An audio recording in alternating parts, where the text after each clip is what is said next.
The room shimmered in a peaceful medley of soft hues. Pastel tones gently embraced every chair, as if the dawn itself had draped them in mist. Balloons floated gently, dreamlike in their rhythm, adding to the hush of joy in the air. Tables caught the glimmer of gold and silver, casting flickers of light like stars across their surface. At the center stood a masterpiece. A cake molded into the shape of a cuddly bear, its icing glowing under the warm lights above. Laughter laced the air, mingling with the gentle sound of clinking glasses. The atmosphere was alive, yet calm, perfectly tuned for the celebration. And there she was, Amelia, my wife. She stood at the heart of it all, glowing like she had swallowed the sun, her smile brighter than the lights overhead. One hand rested on her rounded belly with such grace it ached. She looked like pure joy in human form. The entire room was a reflection of her soul. Carefully designed, tenderly arranged, a tribute to the child we were expecting. Or so I believed. But in my palm was a crumpled letter, its edges sharp, creased from the force of my grip. I clung to it, to myself, to composure, even as every heartbeat echoed like thunder in my chest. I stood up, tapped my glass gently. The ring it made sliced through the noise, commanding silence. All eyes turned toward me. Amelia's gaze found mine, beaming with love and trust. To my wife, I began, raising my glass, the most radiant woman I've ever known. Her smile deepened. Her laughter floated back to me, light and real. I continued, steady and cool. And to the real father of the child she's carrying. The silence fell like a shroud. No one moved. Not a breath. Amelia's smile froze, eyes blinking rapidly as though trying to process the sentence. What are you saying, darling? Her voice trembled. I reached into my coat, pulling out the letter slowly, as if it weighed 100 pounds. I had suspicions, I said calmly. So I did what any man might. I got a paternity test. The crowd gasped. Sarah, her closest friend, dropped her champagne flute, and it shattered with a sharp crack that mirrored the moment. Amelia's face drained of color.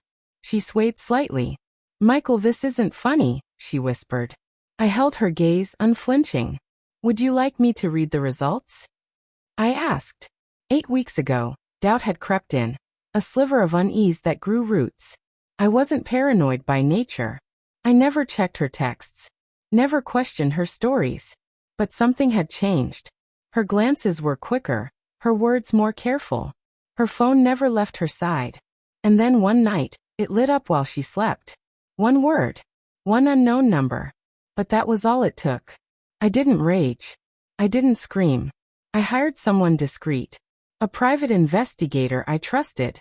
What he uncovered tore something loose inside me. Photographs. Voice clips.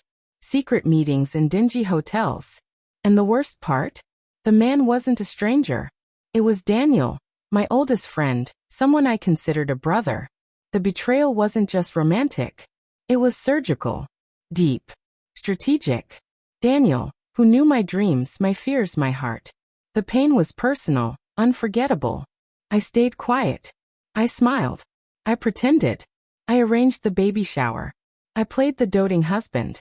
I made sure Daniel was invited, because I wanted him there when the curtain fell. Now the room stood frozen. Shock thick in the air. Amelia's lips parted. Michael. I raised the test results. This child is not mine. Gasps and murmurs spread like a storm through the crowd. Her father's jaw clenched. Her mother clutched her chest. At the back, Daniel sat still, ghost white. I turned to him. Got anything to say, old friend? He opened his mouth.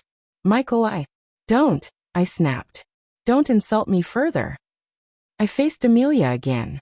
How long has it been going on? She dissolved into tears. Michael, please, not like this. No, I said. Exactly like this. Right now. Right here. Her lips quivered. It was a mistake, she sobbed. I laughed. Not with joy. Not even with anger. Just disbelief. A mistake is forgetting to pick up milk. This was calculated. I turned to the guests. This woman looked me in the eye every day. She let me talk to her belly, plan this party, kiss her goodnight, all the while knowing the truth. Amelia dropped her gaze, trembling.